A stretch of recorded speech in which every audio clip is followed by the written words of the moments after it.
Hi friends, എല്ലാവർക്കും one clip PSC YouTube ചാനലിലേക്ക് സ്വാഗതം. റെയിൽവേ റിക്രൂട്ട്മെന്റ് ബോർഡിന്റെ ഏറ്റവും വലിയ എക്സാം ആണ് ഗ്രൂപ്പ് ഡി എന്ന് പറയുന്നത്. അങ്ങനെയുള്ള കാരണം എന്താണെന്ന് ചോദിച്ചു കഴിഞ്ഞാൽ ഇതിന്റെ യോഗ്യത എന്ന് പറയുന്നത് 10ാം ക്ലാസ് അടിസ്ഥാന യോഗ്യതയുള്ള എല്ലാവർക്കും, അതായത് 18 വയസ്സ് മുതൽ 36 വയസ്സ് വരെയുള്ള ജനറൽ കാറ്റഗറിയിൽപ്പെട്ട എല്ലാവർക്കും, അതേപോലെ തന്നെ 3 വർഷം OBCക്ക് ഏജ് റിലാക്സേഷൻ, SC ST കാൻഡിഡേറ്റിനാണെങ്കിൽ വീണ്ടും 2 വർഷമാണ് വരുന്നത്. അപ്പോൾ അങ്ങനെയാണ് നിലവിലത്തെ, അതായത് കൊറോണ കാരണമാണ് ഈ 36 വയസ്സിലേക്ക് വന്നത് എന്നുള്ളത് നിങ്ങൾക്ക് എല്ലാവർക്കും അറിയാം. അപ്പോൾ അത്രയും വലിയൊരു എക്സാം ആണ് ഗ്രൂപ്പ് ഡി എന്ന് പറയുന്നത്. അപ്പോൾ ഇതിൻ്റെ അകത്ത് കഴിഞ്ഞ ദിവസം നമ്മളൊരു വീഡിയോ ചെയ്തിരുന്നു. അപ്പോൾ ഒത്തിരി ഉദ്യോഗാർത്ഥികൾ ചോദിച്ചൊരു കാര്യമാണ്, സാറേ ഗ്രൂപ്പ് ഡിക്ക് വേണ്ടിയിട്ട് നമുക്ക് ലഭിക്കേണ്ട സേവ് സ്കോർ എത്രയാണെന്നുള്ളത്. അപ്പോൾ അതുകൊണ്ട് തന്നെയാണ് ഇത് നമ്മളൊരു വീഡിയോ ആയിട്ട് ചെയ്യാമെന്ന് കരുതിയത്. അതേപോലെ തന്നെ നിലവിൽ ഒത്തിരി ഉദ്യോഗാർത്ഥികൾ ചോദിച്ച മറ്റൊരു കാര്യം, അതായത് ഈ ഒരു പോസ്റ്റിലേക്ക് വേണ്ടിയിട്ട് നിലവിൽ ലേഡീസ് അപ്ലൈ ചെയ്യാൻ പറ്റുമോ, അതേപോലെ തന്നെ നിലവിൽ നമ്മൾ എവിടെയാണ്, അതായത് കേരളത്തിന്റെ ഭാഗമായിട്ട് നമുക്കറിയാം തിരുവനന്തപുരം, അതേപോലെ തന്നെ ചെന്നൈ, സദേൺ സോണിൽ ജോലി കിട്ടാൻ വേണ്ടിയിട്ട് എവിടെയൊക്കെയാണ് അപ്ലൈ ചെയ്യേണ്ടത്, അങ്ങനെയുള്ള കുറേ കാര്യങ്ങളൊക്കെ ചോദിച്ചിരുന്നു. അപ്പോൾ എന്താണ് RRB, അതേപോലെ തന്നെ എന്താണ് സോൺസ്, അങ്ങനെയുള്ള എല്ലാത്തിൻ്റെയും ഡിഫറൻസ് എല്ലാം നമ്മൾ പറഞ്ഞാണ് ഇന്നത്തെ വീഡിയോ ചെയ്യുന്നത്. അപ്പോൾ നിങ്ങൾക്ക് തീർച്ചയായിട്ടും ഉപകാരപ്പെടുന്നതായിരിക്കും. മൊത്തമായിട്ട് കാണാനായിട്ട് ശ്രമിക്കുക. അപ്പോൾ നമുക്ക് നേരെ ഇന്നത്തെ ടോപ്പിക്കിലേക്ക് പോവാം. ആദ്യം തന്നെ ഞാൻ പറയാം, ഗ്രൂപ്പ് ഡി എക്സാമിൻ്റെ ഈ ഒരു സേവ് സ്കോറിലേക്ക് നമ്മൾ ഉദ്ദേശിച്ചത് എങ്ങനെയാണെന്ന് ചോദിച്ചു കഴിഞ്ഞാൽ, കഴിഞ്ഞ പ്രാവശ്യം, അതായത് ഇതിക്ക് മുന്നേ 2 എക്സാം ആണ് നടന്നിരിക്കുന്നത്. 2018 ആദ്യത്തെ എക്സാം വന്നത്. അത് കഴിഞ്ഞ് കഴിഞ്ഞാൽ 2019 അതിൻ്റെ എക്സാം നടന്നു. അതേപോലെ തന്നെ 2019 അടുത്ത നോട്ടിഫിക്കേഷൻ വന്നു. അതേപോലെ തന്നെ അത് 2022 എക്സാം നടന്നത്. കൊറോണയൊക്കെ കാരണമാണ് അത് നീണ്ടുപോയത്. ഓക്കെ, അപ്പോൾ ഇങ്ങനെ 2 എക്സാമുകളാണ് ഇതിക്ക് മുന്നേ ഗ്രൂപ്പ് ഡിക്ക് വന്നിരുന്നത്. അപ്പോൾ ആ ഒരു ഗ്രൂപ്പ് ഡിയിൽ ഈ പറയുന്ന 2019 നടന്ന എക്സാമും 2022 നടന്ന എക്സാമിൻ്റെയും നിലവിലത്തെ സദേൺ സോണിൽ വന്ന കട്ട് ഓഫും അതിൻ്റെ വിലയിരുത്തലുകളും നോക്കിയതിന് ശേഷമാണ് നമ്മളൊരു സേവ് സ്കോറിലേക്ക് എത്തുന്നത്. അപ്പോൾ അതാണ് ഇന്നത്തെ വീഡിയോ എന്ന് പറയുന്നത്. അപ്പോൾ നിങ്ങൾക്ക് ഒരു ജോലി എന്നത് അത്യാവശ്യമാണ്, അല്ലെങ്കിൽ ഒരു ജോലി കിട്ടിയേ പറ്റത്തുള്ളൂ എന്നുള്ളവരാണെങ്കിൽ ഇത് മൊത്തമായിട്ട് കാണാനായിട്ട് ശ്രമിക്കാം. അതേപോലെ നിങ്ങളുടെ അടുത്ത് സത്യസന്ധമായിട്ട് ഒരു കാര്യം കൂടി പറഞ്ഞോട്ടെ, അതായത് ഗ്രൂപ്പ് ഡി എന്ന് പറയുന്ന ഒരു എക്സാമിന് നിങ്ങൾ ഇതിൻ്റെ സിലബസ് കണ്ടു കഴിഞ്ഞാൽ തന്നെ മനസ്സിലാവും. അതിൻ്റെ അകത്ത് ഏറ്റവും ഇമ്പോർട്ടൻ്റ് എന്ന് പറയുന്ന ഒരു ടോപ്പിക്കാണ് maths and mental ability reasoning എന്ന് പറയുന്നത്. അപ്പോൾ അതിൻ്റെ ഒരു പ്രാധാന്യം എന്താണെന്നുള്ളത് കൂടി നമ്മൾ ഇതിൻ്റെ അകത്ത് പറഞ്ഞു പോകുന്നുണ്ട്. അപ്പോൾ നമുക്ക് നേരെ ഇന്നത്തെ ടോപ്പിക്കിലേക്ക് പോവാം. അതായത് നമുക്കറിയാം ടോട്ടൽ വേക്കൻസി ഇതിൻ്റെ അകത്ത് വരുന്നത് 32,000+ വേക്കൻസീസ് ആണ് ഇതിൽ വരുന്നത്. അതേപോലെ തന്നെ ഇതിൻ്റെ പ്രിപ്പറേഷന് വേണ്ടിയിട്ട് നമ്മൾ തയ്യാറെടുക്കുന്ന ഒരു ഉദ്യോഗാർത്ഥി ആദ്യം തന്നെ, അതിപ്പോൾ RRB ആണെങ്കിലും അതേപോലെ തന്നെ നിങ്ങളൊക്കെ NTPC ALP ഒക്കെ നിങ്ങൾ എഴുതിയതായിരിക്കും. അപ്പോൾ അതിലൊക്കെ ഏതൊരു എക്സാമിനും, ഇപ്പോൾ PSC ആണെങ്കിലും SSC ആണെങ്കിലും ഏതൊരു എക്സാമിനും നമ്മൾ പ്രിപ്പയർ ചെയ്യുമ്പോൾ ആദ്യം തന്നെ നമ്മൾ അറിഞ്ഞിരിക്കേണ്ടത് അതുമായി ബന്ധപ്പെട്ട് കഴിഞ്ഞ വർഷം നടത്തിയ എക്സാമിൻ്റെ കട്ട് ഓഫ് എത്രയാണ്. അതേപോലെ തന്നെ നിലവിൽ ആ ഒരു ക്വസ്റ്റ്യൻ പേപ്പറുകൾ നമുക്ക് ഇഷ്ടം പോലെ അവൈലബിൾ ആണ്. അപ്പോൾ ആ ക്വസ്റ്റ്യൻ പേപ്പർ ഒന്ന് നമ്മൾ എടുത്തു നോക്കിയിട്ട് ഇതെന്നെ കൊണ്ട് പറ്റുന്ന ഒരു എക്സാം ആണോ എന്നുള്ളത് ആദ്യം തന്നെ നമ്മൾ ഒന്ന് സെറ്റ് ചെയ്യുക.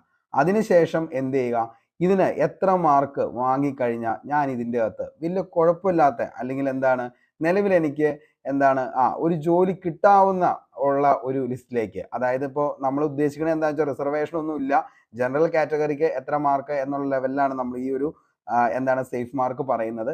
അപ്പോൾ ഒരു അത്യാവശ്യം കുഴപ്പമില്ലാത്ത ഒരു സേഫ് മാർക്കിലേക്ക് എത്തി പിന്നീട് പഠനം നമുക്ക് നിർത്താം എന്നുള്ളൊരു കണ്ടീഷനിലേക്ക് വരാൻ വേണ്ടി എത്ര മാർക്ക് വേണം എന്നുള്ളതൊക്കെയാണ് നമ്മൾ പറയുന്നത്. അപ്പോൾ അതൊക്കെ നമ്മൾ അറിഞ്ഞിരുന്നെങ്കിൽ മാത്രമാണ് നമ്മൾ ഈ ഒരു എക്സാമിൽ അത്രത്തോളം ഡെഡിക്കേറ്റഡ് ആയിട്ടും അല്ലെങ്കിൽ ഹാർഡ് വർക്കും ഒക്കെ നമുക്ക് അതിൻ്റെ അകത്ത് ഉണ്ടാവത്തുള്ളൂ. ഓക്കെ, അപ്പോൾ നിങ്ങളും ചെയ്യേണ്ടതും ഇങ്ങനെ തന്നെയാണ്. അതായത് ഈ പറയുന്ന, ഇപ്പോൾ ഈ ഒരു വീഡിയോയിൽ നമ്മൾ പറയുന്നതെന്ന് പറഞ്ഞു കഴിഞ്ഞാൽ ഒരു ഏകദേശം എക്സ്പെക്റ്റഡ് ആണ് നമുക്ക് പറയാൻ പറ്റത്തുള്ളൂ. കാരണം എന്താണെന്ന് വെച്ച് കഴിഞ്ഞാൽ നിങ്ങൾക്കറിയാം, ഈ പറയുന്ന ഓരോ സ്ഥലങ്ങളിലെയും നമ്മൾ നോക്കിക്കഴിഞ്ഞാൽ പല പല കട്ട് ഓഫ് ആയിരിക്കും വരുന്നത്. ഇപ്പോൾ കേരളത്തിൽ മാത്രം നടക്കുന്ന LDCയുടെ കട്ട് ഓഫ് എന്ന് പറയുമ്പോൾ 14 ജില്ലകളുടെ മാത്രം നോക്കിക്കഴിഞ്ഞാൽ നമുക്കൊരു കട്ട് ഓഫിലേക്ക് എത്താം.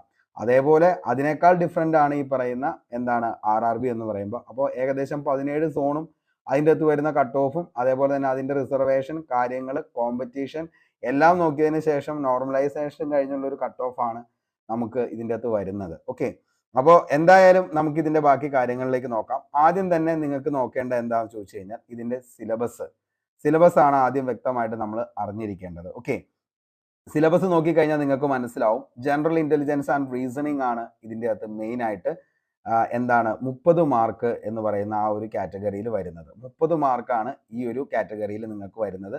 അത് കഴിഞ്ഞാൽ ജനറൽ സയൻസിന് 25 മാർക്കാണ്. ജനറൽ സയൻസ് 25 മാർക്കാണ്. അതേപോലെ തന്നെ ജനറൽ അവയർനെസ് ആൻഡ് കറണ്ട് അഫയേഴ്സിന് 20 മാർക്കും മാത്തമാറ്റിക്സ് 25 മാർക്കാണ് വരുന്നത്. ഓക്കെ, അപ്പോൾ ഇതിൻ്റെ അകത്ത് മെയിൻ ആയിട്ട് മാത്സിന് വരുന്ന മാർക്ക് എന്ന് പറയുന്നത് 25. അതേപോലെ തന്നെ എന്താണ് ജനറൽ ഇന്റലിജൻസ് ആൻഡ് റീസണിങ് എന്ന് പറയുന്നത് നിങ്ങൾക്ക് അറിയാം. അതായത് ഈ ബ്ലഡ് റിലേഷൻ അതേപോലെ തന്നെ എന്താണ് അങ്ങനെയുള്ള കാര്യങ്ങളൊക്കെ വരുന്നതാണ് ഈ പറയുന്ന റീസണിങ് എന്ന് പറയുന്നത്. അപ്പോൾ ഈ പറയുന്ന മാത്സ് ആൻഡ് മെന്റൽ എബിലിറ്റി എന്ന് പറയുന്ന ഈ ഒരു കാറ്റഗറിക്ക് തന്നെ 55 മാർക്കാണ് അവിടെ നമുക്ക് വേണ്ടത്. ഓക്കെ, 55 മാർക്ക് എന്ത് ചെയ്യേണ്ടി വരും ഇവിടെ നമുക്ക് എന്താണ് മെയിൻ ആയിട്ടുള്ള കോർ സബ്ജക്റ്റ് എന്ന് വേണമെങ്കിൽ നമുക്ക് പറയാം ഗ്രൂപ്പ് ഡിയുടെ. അതാണ് ജനറൽ ഇന്റലിജൻസ് ആൻഡ് റീസണിങ്ങും മാത്തമാറ്റിക്സും ആണ് കോർ എന്ന് പറയുന്നത് ഇതിന്റെ. കാരണം 55 മാർക്ക് അവിടെ വേണ്ടത് ഈ ഒരു കാറ്റഗറിക്കാണ്. പിന്നെ നമുക്ക് വരുന്നത് നെക്സ്റ്റ് ഏറ്റവും ഇമ്പോർട്ടൻ്റ് എന്ന് പറയുന്നത് ജനറൽ സയൻസ് ആണ്. ഓക്കെ, ജനറൽ സയൻസ് എന്ന് പറയുമ്പോൾ മെയിൻ ആയിട്ട് എന്താണ് 9, 10 NCERT പാഠഭാഗമാണ് മെയിൻ ആയിട്ട് നമുക്ക് പഠിക്കേണ്ടത്. അപ്പോൾ അതിന്റെ ഏറ്റവും ഇമ്പോർട്ടൻ്റ് ആയിട്ടുള്ള കാര്യങ്ങൾ മാത്രം പഠിച്ചു പോയാൽ ജനറൽ സയൻസ് നമുക്ക് ഏകദേശം ഓക്കെ ആക്കാൻ പറ്റും. പിന്നെ വരുന്നത് general awareness and current affairs ആണ്. ഇത് നമുക്ക് ഒരിക്കലും പ്രെഡിക്റ്റ് ചെയ്യാൻ പറ്റത്തില്ല അമ്മാതിരി ലെവലിലുള്ള. അതായത് എന്താണ് ഇപ്പോൾ ഒരു PSCയോ അല്ലെങ്കിൽ എന്താണ് ഈ പറയുന്ന എന്താ പറയുക SSC അങ്ങനെ ഒരു ലെവലിലേക്ക് എന്താണ് അതിലൊക്കെ ഹെവി ആയിട്ടുള്ള എന്താണ് സംഭവങ്ങളാണ് കറണ്ട് അഫയേഴ്സും ജനറൽ അവയർനെസ്സിലും വരുന്നത്. കറണ്ട് അഫയേഴ്സ് അത്യാവശ്യം നല്ല ഡൈറ്റ് ആയിരിക്കും. ജനറൽ അവയർനെസ് എന്താണ് ഫസ്റ്റ് എന്താണ് ഇപ്പോൾ ആദ്യത്തെ എന്താണ് കാര്യങ്ങളൊക്കെ ഏറ്റവും ആദ്യത്തെ എന്താണ് പ്രധാനമന്ത്രി, അതേപോലെ തന്നെ എന്താണ് ആദ്യത്തെ റെയിൽവേ, അങ്ങനെയുള്ള കുറെ കാര്യങ്ങൾ സംഭവങ്ങൾ ജനറൽ ആയിട്ടുള്ള കാര്യങ്ങൾ നമുക്ക് ചോദിക്കാം.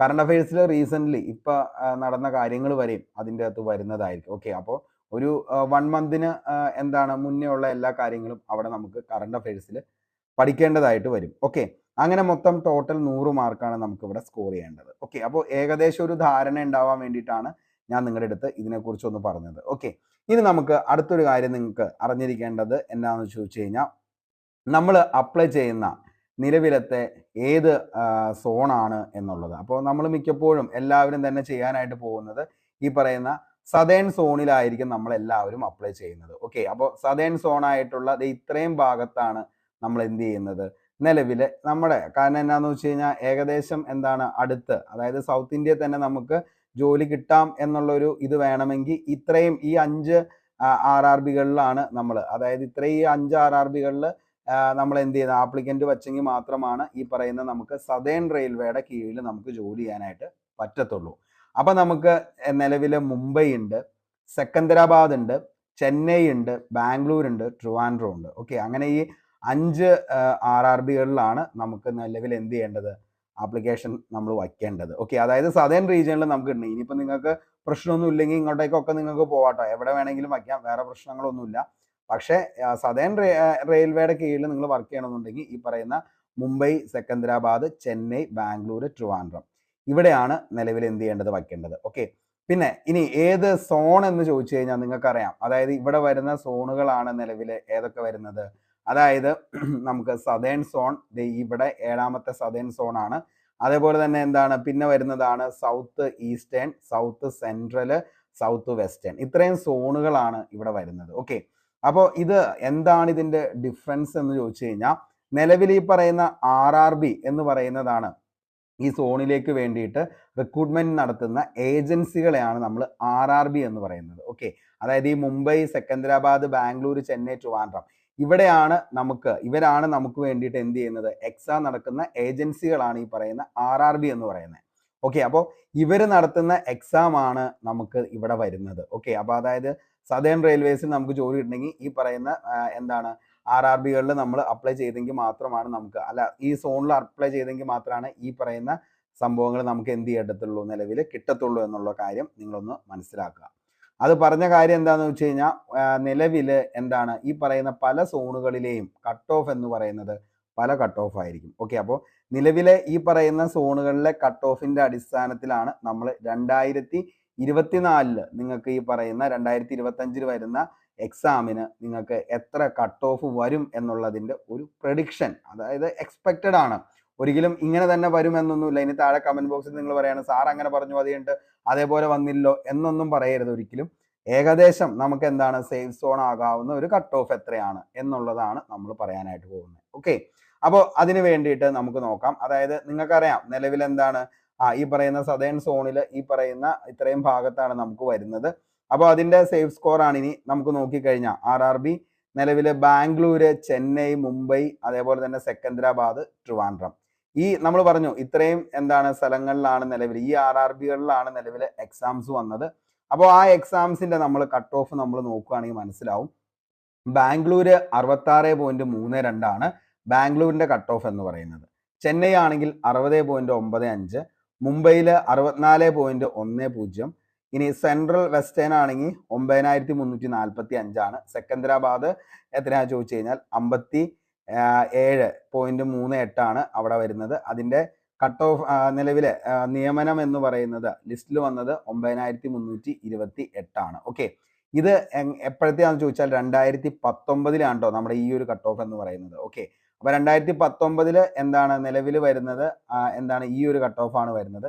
2018 ഇത് 62, 71, 67, 69 ഒക്കെയാണ്. ഇത് 2018 നമുക്ക് എന്തായാലും 2019 ആപ്ലിക്കൻസ് 2022 എക്സാം നടന്നത്, അതാണ് നമുക്ക് മെയിൻ ആയിട്ട് നോക്കേണ്ടത്.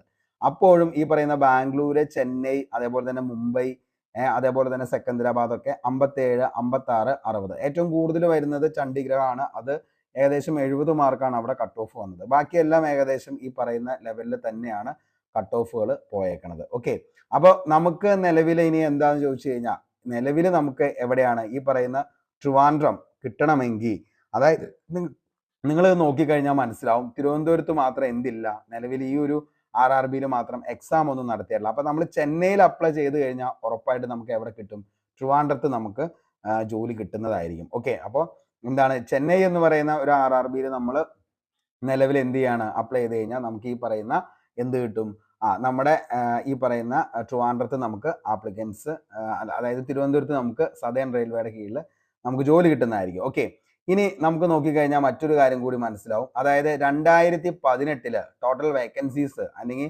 നിലവിൽ വന്നത് 62,907 വേക്കൻസീസ് ആണ്. അതേപോലെ തന്നെ 2022 1,33,769 ആണ് എന്ത് വന്നത് 2022. 2024 ആയപ്പോഴത്തേക്കും ഇവിടുത്തെ വേക്കൻസി എന്ന് പറയുന്നത് 32,000+ വേക്കൻസീസ് ആണ് ഇവിടെ വന്നത്. ഓക്കെ, അപ്പോൾ ഈ 32,000+ വേക്കൻസീസ് വന്നപ്പോൾ നിങ്ങൾക്ക് ഈ പറയുന്ന ഓരോ സ്ഥലങ്ങളുടെയും കട്ട് ഓഫ് നോക്കിക്കഴിഞ്ഞാൽ മനസ്സിലാവും. അതായത് ഈ പറയുന്ന ബാംഗ്ലൂര് എത്രയാണ് നിലവിൽ വരുന്നത് 7,167 ആണ്. അപ്പോൾ 66.32 ആണ് ഇവിടെ കട്ട് ഓഫ്. ഇവിടെ 9,570 60 ആണ് കട്ട് ഓഫ് വന്നത്. അതേപോലെ തന്നെ എന്താണ് 10,734 മൊത്തം വരുമ്പോൾ ഏകദേശം 19,000 സംതിങ് വരും. അപ്പോഴും 64 ആണ് അവിടെ കട്ട് ഓഫ് വന്നത്.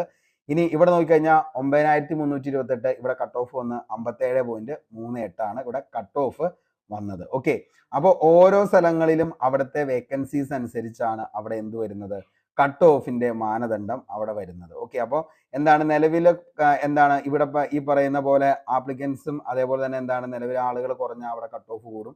ആളുകളെ എടുക്കുന്ന അത് വേക്കൻസിയുടെ അടിസ്ഥാനത്തിലാണ് എല്ലായിടത്തും കട്ട് ഓഫ് കയറി ഇറങ്ങിയൊക്കെയാണ് നിലവിൽ വരുന്നത്. അപ്പോൾ ഇങ്ങനെയാണ് നിലവിലത്തെ ഒരു അവസ്ഥ എന്ന് പറയുന്നത്. ഓക്കെ, അപ്പോൾ നമ്മൾ ഇവിടെ എന്താ ചെയ്യേണ്ടതെന്ന് വെച്ച് കഴിഞ്ഞാൽ നിലവിൽ ഈ പറയുന്ന ഏറ്റവും കൂടുതൽ ഞാൻ പറഞ്ഞു ചണ്ഡീഗഡ് ഏറ്റവും കൂടുതൽ കട്ട് ഓഫ് വന്നത് 70 ആണ് അവിടുത്തെ കട്ട് ഓഫ് എന്ന് പറയുന്നത്. നമുക്ക് ഈ ഒരു സ്ഥിതിയിൽ ഈ 32,000 വേക്കൻസീസ് 2024 വരുമ്പോൾ നമ്മുടെ ഒരു ലെവലിൽ വെച്ച് നമ്മൾ നോക്കുകയാണെങ്കിൽ ഇപ്പോൾ ഈ പറഞ്ഞ സ്ഥലത്ത് ഏകദേശം എത്രയാണ് നമ്മുടെ കട്ട് ഓഫ് എന്നുള്ളതാണ് നമ്മൾ, അതായത് 2024 നിങ്ങൾക്ക് ഒരു സേഫ് സോൺ എത്താനുള്ള കട്ട് ഓഫ് എന്ന് പറയുന്നത് ഒരു 75 to 80 മാർക്ക് നിങ്ങൾ ഈ പറയുന്ന ഗ്രൂപ്പ് ഡി എന്ന് പറയുന്ന തസ്തികയിലേക്ക് വാങ്ങുകയാണെങ്കിൽ നിങ്ങൾ എപ്പോഴും എന്തായിരിക്കും, സേഫ് ആയിരിക്കും. ഓക്കെ, അപ്പോൾ ഗ്രൂപ്പ് ഡിയിലേക്ക് നിങ്ങൾക്കൊരു 75 to 80 മാർക്ക് വാങ്ങാൻ പറ്റിയാൽ നിങ്ങൾ എന്താണ് ഓക്കെ ആണ്. അല്ലെങ്കിൽ എന്താണ്, അപ്പോൾ അതിൻ്റെ അകത്ത് വരുന്ന മറ്റൊരു ഏറ്റവും വലിയ പ്രധാനപ്പെട്ട കാര്യം എന്താണെന്നുള്ളത് കൂടി നിങ്ങൾ മനസ്സിലാക്കണം. അതായത് എങ്ങനെ നമുക്ക്, അതായത് ഏകദേശം ഒരു 6 month പ്രിപ്പറേഷനിലാണ് നമ്മൾ എന്ത് ചെയ്യേണ്ടത്, ഈ പറയുന്ന ഒരു സ്കോറിലേക്ക് നമ്മൾ എത്തേണ്ടത്. ഓക്കെ, റെയിൽവേ റിക്രൂട്ട്മെന്റ് നിങ്ങൾക്ക് അറിയാം ഭയങ്കര പെട്ടെന്ന് ഓരോന്നും എന്താണ് പെട്ടെന്ന് എക്സാം കഴിയും. അത് കഴിഞ്ഞാൽ അതിൻ്റെ ഫിസിക്കൽ ഉണ്ടാവും, ഫിസിക്കൽ പെട്ടെന്ന് കഴിയും, മെഡിക്കൽ കഴിയും, പരിപാടികളൊക്കെ ഭയങ്കര പെട്ടെന്നായിരിക്കും അവിടെ നടക്കുന്നത്. അപ്പോൾ അതുകൊണ്ട് തന്നെ എന്ത് ചെയ്യേണ്ടി വരും, കണ്ണടച്ച് നമ്മൾ ചിമ്മുന്നതിന് മുന്നേ എക്സാം വരും. അപ്പോൾ നമുക്ക് ഇതിൻ്റെ അകത്ത് ഏറ്റവും പെട്ടെന്ന് സ്കോർ ചെയ്യേണ്ട സംഭവം എന്ന് പറയുന്നത് കോർ സബ്ജക്റ്റ് ആയിട്ടുള്ള എന്താണ് maths and mental ability reasoning എന്ന് പറയുന്ന ആ ഒരു ടോപ്പിക്കാണ് നമ്മൾ മെയിനായിട്ട് ഫോക്കസ് ചെയ്യേണ്ടത്. ഓക്കെ, അപ്പോൾ ഈ പറയുന്ന മാത്സ് നന്നായിട്ട് അറിയാവുന്ന ആളാണെങ്കിൽ ഒന്നും നോക്കേണ്ട കാര്യമില്ല, നിങ്ങൾക്ക് സ്റ്റിക്കായിട്ട് ഇതിൻ്റെ തന്നെ വർക്ക് ചെയ്യാം. ഉറപ്പായിട്ട് നിങ്ങൾക്ക് ഗ്രൂപ്പ് ഡി എന്ന് പറയുന്ന ഒരു പോസ്റ്റ് എന്തായിരിക്കും കിട്ടിയിരിക്കും. ഓക്കെ, പിന്നെ നിലവിൽ ഈ പറയുന്ന ഗ്രൂപ്പ് ഡിക്കൊക്കെ തയ്യാറെടുക്കുന്ന ഉദ്യോഗാർത്ഥി ALP NTPC ഇതൊക്കെ നിലവിൽ എന്ത് ചെയ്തുകൊണ്ടിരിക്കുന്ന ആളായിരിക്കും, നിലവിൽ അതൊക്കെ ജെയ് ഒക്കെ നിങ്ങൾ നോക്കിക്കൊണ്ടിരിക്കുന്ന ആൾക്കാരായിരിക്കും. അപ്പോൾ അതുകൊണ്ട് തന്നെ അവർക്കൊരു കണ്ടിന്യൂഷൻ ആയിരിക്കും ഈ പറയുന്ന ഗ്രൂപ്പ് ഡി എന്ന് പറയുന്നത്. അപ്പോൾ അതുകൊണ്ട് വലിയ ഇതൊന്നും വരത്തില്ല. അപ്പോൾ അവരെ എല്ലാവരും എന്ത് ചെയ്യും, പെട്ടെന്ന് അതിൻ്റെ അകത്ത് അങ്ങ് സ്റ്റിക്കായി റെഡി ആയിട്ട് അങ്ങ് പോകും. കാരണം കണ്ടിന്യൂസ് ആയിട്ട് വരുന്ന എക്സാംസ് ആണ് ഇതെല്ലാം വരുന്നത്. അപ്പോൾ ഇതിൻ്റെ അകത്ത് എനിക്ക് നിങ്ങളുടെ അടുത്ത് പറയാനുള്ളത്, മാത്സ് എന്ന് പറയുന്നത് നമുക്ക് 25 മാർക്കാണ് മാത്സ്. ഓക്കെ, 25 മാർക്കിന് നമുക്ക് ഒരു 20+ വാങ്ങാനായിട്ട് പറ്റണം. റീസണിങ്ങിനാണെങ്കിൽ 30 മാർക്കാണ് നമുക്ക് വേണ്ട, അതിൻ്റെ അകത്ത് ഒരു 25+ വാങ്ങാനായിട്ട് പറ്റണം. അപ്പോൾ ഈ പറയുന്ന മാത്സ് ആൻഡ് റീസണിങ് എന്ന് പറയുന്ന ഈ 2 ടോപ്പിക്കിന് നമുക്ക് വാങ്ങേണ്ട മാർക്ക് എന്ന് പറയുന്നത് 45 മാർക്കെങ്കിലും ഇവിടെ വാങ്ങേണ്ടി വരും. അതായത് മാത്സ് ആൻഡ് റീസണിങ് എന്ന് പറയുന്ന ആ ഒരു സംഭവത്തിൻ്റെ അത് 45 മാർക്ക്. ഇനി കറണ്ട് അഫയേഴ്സും അതേപോലെ തന്നെ ജനറൽ അവയർനെസ് എന്ന് പറയുന്നതാണ് 20 മാർക്ക് തന്നെ. അത് നമ്മൾ കട്ടയ്ക്കൊക്കെ ഇരുന്ന് പഠിച്ചു കഴിഞ്ഞാൽ ഒരു 13+ മാർക്ക്, അല്ലെങ്കിൽ ചിലപ്പോൾ ഒരു 14 കിട്ടുമായിരിക്കും. നിങ്ങളുടെ ഭാഗ്യം പോലെ ഇരിക്കും. കാരണം എന്നാന്ന് വെച്ച് കഴിഞ്ഞാൽ എവിടെ നിന്നൊക്കെയാണ് ചോദ്യം ചോദിക്കണമെന്നുള്ളത് നമുക്ക് പറയാൻ പറ്റത്തില്ല. പിന്നെ നമുക്ക് പ്രീവിയസ് ഇയറും ബാക്കി കാര്യങ്ങളൊക്കെ വർക്കൗട്ട് ചെയ്യാം. ഓക്കെ, അപ്പോൾ എന്നാലും general awareness and current affairs 13+ നമുക്ക് അവിടെ പ്രതീക്ഷിക്കാം. ഓക്കെ, ഇനി അടുത്തത് ജനറൽ സയൻസ് ആണ് 22+, അതായത് 25 ഒരു 22+ നമുക്ക് നോക്കാം. അപ്പോൾ അങ്ങനെ വരികയാണെങ്കിൽ ടോട്ടൽ നമുക്ക് കിട്ടുന്ന ഏകദേശം ഒരു 80 മാർക്ക് നമുക്ക് എന്ത് ചെയ്യാൻ പറ്റും, ഇതിൻ്റെ അകത്ത് സ്കോർ ചെയ്യാനായിട്ട് പറ്റും. അതായത് ഒരു 80 മാർക്ക് നിങ്ങൾക്ക് കിട്ടി എന്നുണ്ടെങ്കിൽ നിങ്ങൾ സേഫാണ്. പിന്നെ നിങ്ങൾ അതിനെക്കുറിച്ച് ചോദിക്കണം. അതായത് ജനറൽ കാറ്റഗറി റിസർവേഷൻ ഒന്നും നമ്മൾ കൂട്ടുന്നില്ല. അപ്പോൾ നിലവിൽ നിങ്ങൾക്ക് എന്താണ് ഒരു കോമ്പറ്റിറ്റീവ് എക്സാമിൻ്റെ ജനറൽ കാറ്റഗറിയിൽ നിങ്ങൾക്ക് മത്സരിച്ച് നിങ്ങൾ നേടിയെടുത്ത മാർക്ക് ഒരു 80 മാർക്ക് നിങ്ങൾക്ക് ലഭിച്ചാൽ നിങ്ങൾ സേഫ് സോണാണ്. പിന്നെ നിങ്ങൾ അതിനെക്കുറിച്ച് ചിന്തിക്കേണ്ട പോലും കാര്യമില്ല, ആ ജോലി നിങ്ങൾക്കുള്ളതാണ്. ഓക്കെ, വേറെ ഒന്നിനെ കുറിച്ചും നിങ്ങൾ ആലോചിക്കേണ്ട, ഉറപ്പാണ്, നിങ്ങൾ ഷുവറാണ്, നിങ്ങൾ അതിൻ്റെ അകത്ത് ലിസ്റ്റിൽ വന്നിരിക്കും. പിന്നെ ഫിസിക്കലിൻ്റെ കാര്യങ്ങളും ഒക്കെ നോക്കി സെറ്റാക്കിയാൽ മാത്രം മതി. ഓക്കെ, അപ്പോൾ അതിൻ്റെ അകത്ത് ഞാനിനി എന്തായാലും ഇത് അപ്ലൈ ചെയ്യുന്നതിന് മുന്നേ ആയിട്ട് 23-ാം തീയതി നോട്ടിഫിക്കേഷൻ വരുന്നതിന് കഴിഞ്ഞ് കഴിയുമ്പോൾ ഉറപ്പായിട്ടും പറയാം. അതായത് കുറച്ച് പോസ്റ്റുകൾക്കൊക്കെ സ്പെക്സ്, അതായത് സ്പെക്സ് ഉള്ളതുണ്ട്, സ്പെക്സ് ഇല്ലാത്തതുണ്ട്, അങ്ങനെയൊക്കെ കുറേ പോസ്റ്റുകൾ വരുന്നുണ്ട്. അപ്പോൾ അതൊക്കെ പ്രത്യേകം നമ്മൾ നോക്കണം. കാരണം എന്നാന്ന് വെച്ച് കഴിഞ്ഞാൽ അത് നന്നായിട്ട് നോക്കും മെഡിക്കലിൻ്റെ ടൈമിൽ. അപ്പോൾ അതില്ലെങ്കിൽ ഉറപ്പായിട്ടും നിങ്ങൾക്ക് എന്താണ് ഈ പറയുന്ന അവർ വിഷൻ്റെ ഒക്കെ കറക്റ്റായിട്ട് പറയുന്നുണ്ട്. അപ്പോൾ അത് കറക്റ്റായിട്ടുള്ളത് നിങ്ങൾ ഫോളോ ചെയ്തില്ലെങ്കിൽ അവിടെ നിങ്ങൾക്ക് എന്താണ് നിങ്ങൾ റിജക്റ്റ് ആയി പോകും. അപ്പോൾ അതുള്ളത് ഞാൻ കറക്റ്റായിട്ട് പറയാം നമുക്ക് അപ്ലൈ ചെയ്യുന്ന സമയത്ത്. അപ്പോൾ ഈ പറയുന്ന മാർക്ക് 80 മാർക്ക് എന്ന് പറയുന്നതാണ് നമ്മുടെ സേഫ് സ്കോർ എന്ന് പറയുന്നത്. അപ്പോൾ RRBയുടെ ഗ്രൂപ്പ് ഡി എന്ന് പറയുന്ന ഇത്രയും വലിയൊരു എക്സാമിന് നിങ്ങൾക്ക് ഈ ഒരു മാർക്കിലേക്ക് എത്താൻ പറ്റുമെന്നുണ്ടെങ്കിൽ ധൈര്യമായിട്ട് എന്ത് ചെയ്യുമോ, നിങ്ങൾ എന്താണ് നിങ്ങൾ അടുത്ത നെക്സ്റ്റ് സ്റ്റെപ്പ് എന്ന ലെവലിൽ നിങ്ങൾക്ക് ഫിസിക്കലിനുള്ള പരിപാടികൾ സ്റ്റാർട്ട് ചെയ്യാം. ഓക്കെ, അപ്പോൾ അതിൻ്റെയൊക്കെ കാര്യങ്ങൾ ആ ഒരു സമയമൊക്കെ ആകുമ്പോഴത്തേക്ക് ഞാൻ പറയാട്ടോ എന്തൊക്കെയാണ് നോക്കേണ്ടത് കാര്യങ്ങൾ എന്നൊക്കെ ഉള്ളത്. പിന്നെ ഇനിയുള്ള ദിവസങ്ങളിൽ നിങ്ങൾ ഈ പറയുന്ന ഗ്രൂപ്പ് ഡിക്ക് വേണ്ടി ഫോക്കസ് ചെയ്യുന്ന ഉദ്യോഗാർത്ഥിയാണെങ്കിൽ നിങ്ങൾക്കൊരു 6 മാസത്തെ സമയമുണ്ട്. ആ 6 മാസം നിങ്ങൾ ചെയ്യേണ്ടത് മെയിനായിട്ട് ഞാൻ പറഞ്ഞു, അതായത് കോർ സബ്ജക്റ്റ് ഇവിടെ വരുന്നത് maths and mental ability reasoning ആണ്. അപ്പോൾ ഇതിന് 55 മാർക്കാണ് നമുക്ക് വരുന്നത്. ആ 55 മാർക്ക് എങ്ങനെ വാങ്ങാം, അതായിരിക്കണം ഇനി നിങ്ങൾ ചെയ്യേണ്ടത്. അതിനുവേണ്ടി നിങ്ങൾ മാക്സിമം കിട്ടുന്ന പ്രീവിയസ് ഇയർ ക്വസ്റ്റ്യൻ പേപ്പറുകൾ, മോഡൽ ക്വസ്റ്റ്യൻസ്, അങ്ങനെയുള്ള സാധനങ്ങളൊക്കെ എന്ത് ചെയ്യുക, മാക്സിമം വർക്കൗട്ട് ചെയ്യുക എന്നുള്ളതാണ് ഇതിൻ്റെ ഏറ്റവും വലിയ കാര്യം. അപ്പോൾ മാക്സിമം കിട്ടാവുന്ന എവിടെ നിന്നൊക്കെ മെറ്റീരിയൽസ് കിട്ടുമോ അതെല്ലാം എന്ത് ചെയ്യുക, വർക്കൗട്ട് ചെയ്യുക. അതിപ്പോൾ ഏതൊക്കെയാണോ ക്വസ്റ്റ്യൻസ് ഒന്നും നിങ്ങൾ, അതായത് മാത്സുമായി സംബന്ധിച്ച് നമുക്കതിൻ്റെ സിലബസ് കറക്റ്റായിട്ട് എന്തൊക്കെയാണ് നിങ്ങൾക്ക് വേണ്ടതെന്നുള്ളത് അടുത്ത ദിവസം നിങ്ങൾക്ക് വേണമെങ്കിൽ അത് സൈറ്റിലൊക്കെ അവൈലബിൾ ആണ്. അല്ലെങ്കിൽ എന്ത് ചെയ്യാം, നിങ്ങൾക്കത് വേണ്ടിയിട്ട് ഒരു വീഡിയോ ചെയ്യാം, എന്തൊക്കെയാണ് മാത്സിൽ അതേപോലെ ഓരോ സബ്ജക്റ്റിലും എന്തൊക്കെയാണ് പഠിക്കേണ്ടത് എന്നതിനെക്കുറിച്ച് നമുക്ക് നോക്കാം. അപ്പോൾ അത് കറക്റ്റായിട്ട് എന്ത് ചെയ്യുക, ഫോളോ ചെയ്ത് പോകാം. അത് മാക്സിമം നിങ്ങൾ എന്ത് ചെയ്യുക, എവിടെ നിന്നൊക്കെയാണോ പ്രാക്ടീസ് ചെയ്യാൻ പറ്റുന്നത് അത്രത്തോളം എന്ത് ചെയ്യുക, ഓരോ ക്വസ്റ്റ്യൻ പേപ്പറുകളും പ്രാക്ടീസ് ചെയ്ത് നിങ്ങളുടെ സ്പീഡ് മാക്സിമം കൂട്ടുക. കാരണം എന്താണ്, CBT ആണ്, കമ്പ്യൂട്ടർ ബേസ്ഡ് ടെസ്റ്റ് ആണ്. അപ്പോൾ നിങ്ങൾക്ക് ടൈം വളരെ കുറവായിരിക്കും. വർക്ക് ഷീറ്റൊക്കെ അവിടെ ഓൾറെഡി അവൈലബിൾ ആണ്. എങ്കിലും നിങ്ങൾ എന്ത് ചെയ്യുക, പെട്ടെന്ന് എങ്ങനെയൊക്കെ എന്താണ് ഈ റീസണിങ് ഒക്കെ എന്ന് പറഞ്ഞാൽ നിങ്ങൾക്കറിയാം, അതായത് വിത്തിൻ സെക്കൻഡ് ഓപ്ഷനിൽ നിന്ന് തന്നെ നമുക്ക് ചൂസ് ചെയ്ത് എടുക്കാൻ പറ്റുന്ന ഒത്തിരി എന്താണ് നമുക്ക് ടെക്നിക്സ് ഉണ്ട്. അപ്പോൾ അതൊക്കെ വെച്ച് ഫോളോ ചെയ്ത് എന്ത് ചെയ്യുക, പെട്ടെന്ന് ആൻസറിലേക്ക് എത്താവുന്ന ഷോർട്ട് കട്ടുകൾ മാത്രം ചെയ്ത് എന്ത് ചെയ്യുക, ഈ പറയുന്ന സേഫ് സ്കോറിലേക്ക് എത്താനുള്ള പരിപാടികൾ നോക്കുക. ഇനി അടുത്ത് വരുന്നതാണ് ജനറൽ അവയർനെസ്, ജനറൽ സയൻസ്. അതൊക്കെയെന്ന് വെച്ചാൽ ഓരോ കൺസെപ്റ്റും മനസ്സിലാക്കി പഠിച്ച് സെറ്റായി പോവുക, എന്നിട്ട് എന്ത് ചെയ്യുക, റിവൈസ് ചെയ്യുക. അതേപോലെ തന്നെ കറണ്ട് അഫയേഴ്സ് എന്ന് പറഞ്ഞാൽ നമുക്ക് ഡെയിലി ഇന്ന് മുതൽ ഇതിന്റെ പരിപാടി സ്റ്റാർട്ട് ചെയ്തോ, എന്നിട്ട് എന്ത് ചെയ്തോ, കട്ടക്ക് ഇരുന്ന് അങ്ങ് പഠിച്ചോ. അപ്പൊ എല്ലാ ദിവസവും കറണ്ട് അഫയേഴ്സ് എന്ത് ചെയ്യുക, കറണ്ട് അഫയേഴ്സ് അന്നത്തെ കറണ്ട് അഫയേഴ്സ്, അപ്പോൾ ഓരോ പുരസ്കാരങ്ങളൊക്കെ വരുമ്പോൾ അതേപോലെ തന്നെ എന്താണ് പ്രത്യേകം പ്രൈസുകൾ, അതേപോലെ തന്നെ എന്താണ് ഈ റീസെന്റ് മറ്റെന്താണ് മരിച്ച ആളുകൾ. അപ്പൊ അങ്ങനെയുള്ള കാര്യങ്ങളൊക്കെ എന്ത് ചെയ്യുക, സെറ്റായിട്ട് തന്നെ പഠിച്ച് വീണ്ടും റിവൈസ് ചെയ്യുക, പഠിക്കുക റിവൈസ് ചെയ്യുക എന്ന് പറയാതെ എന്ത് ചെയ്യുക, അത് current affairs and general awareness എന്ത് ചെയ്യുക, മാക്സിമം എന്ത് ചെയ്യുക, പഠിക്കുക റിവൈസ് ചെയ്യുക. ഇപ്പോഴത്തെ മാത്സ് ആണെങ്കിൽ എന്ത് ചെയ്യുക, മാക്സിമം കിട്ടുന്ന എല്ലാ മാത്സിന്റെ പ്രോബ്ലംസും ഒക്കെ എന്ത് ചെയ്യുക, എടുത്ത് പ്രാക്ടീസ് ചെയ്യുക. ഓക്കെ, മാക്സിമം കിട്ടുന്ന എല്ലായിടത്തും പ്രാക്ടീസ് ചെയ്യുക, സ്പീഡപ്പ് ആക്കുക. മാക്സിമം എത്ര സെക്കൻഡിനുള്ളിൽ നിങ്ങൾക്ക് കണക്ക് ചെയ്ത് തീർക്കാൻ പറ്റുന്നോ അത്രയും വിത്തിൻ സെക്കൻഡിൽ നിങ്ങൾ തീർക്കാൻ പറ്റുകയാണെങ്കിൽ അതായിരിക്കും ബെറ്റർ ഓപ്ഷൻ. അപ്പോൾ മാക്സിമം അത് എന്ത് ചെയ്യണം, പ്രാക്ടീസ് ചെയ്യുമ്പോൾ നിങ്ങൾക്ക് എന്ത് ചെയ്യാൻ പറ്റും, പെട്ടെന്ന് അത് സ്കോർ ചെയ്യാനായിട്ട് പറ്റും. ഓക്കെ, അപ്പോൾ അങ്ങനെ ഒരു സ്റ്റഡി നിങ്ങൾ മുന്നോട്ടേക്ക് വയ്ക്കുവാണെങ്കിൽ തീർച്ചയായിട്ടും നിങ്ങൾക്ക് എന്ത് ചെയ്യാൻ പറ്റും, ഈ പറയുന്ന 80 മാർക്കിലേക്ക് എത്താനായിട്ട് പറ്റും.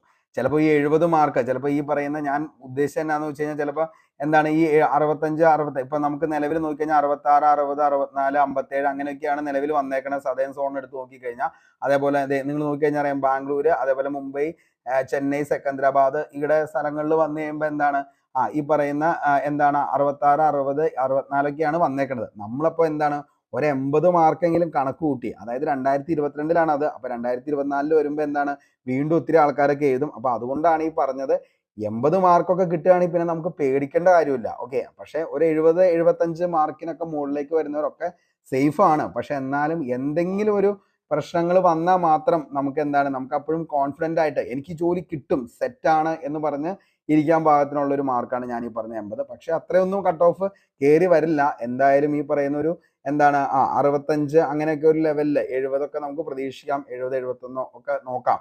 പക്ഷെ 80 കിട്ടിക്കഴിഞ്ഞാൽ നമുക്ക് എന്താണ് സേഫ് സ്കോർ ആണ്, പേടിക്കേണ്ട കാര്യമില്ല, സെറ്റാണ്, നിങ്ങൾക്ക് മുന്നോട്ടേക്ക് എന്ത് ചെയ്യാം, ധൈര്യമായിട്ട് പോകാം. ഓക്കെ, അപ്പോൾ ഇത്രയാണ് നമുക്ക് പറയാനുള്ളത്. അപ്പോൾ സേഫ് സ്കോറിലേക്ക് എത്താനുള്ള ഒരു മാർക്കിലേക്കായിരിക്കണം ഗ്രൂപ്പ് ഡി എന്ന് പറയുന്ന ഈ ഒരു ജോലിക്ക് വേണ്ടി പഠിക്കുന്ന ഉദ്യോഗാർത്ഥികൾ നോക്കേണ്ടത്. അപ്പോൾ മക്കളെ എന്തായാലും എന്ത് ചെയ്യുക, മാത്സ് ആൻഡ് റീസണിങ്ങിന് കൂടുതൽ ഫോക്കസ് ചെയ്യുക. അതേപോലെ തന്നെ എന്താണ് കറണ്ട് അഫയേഴ്സ് ഡെയിലി നോക്കുക.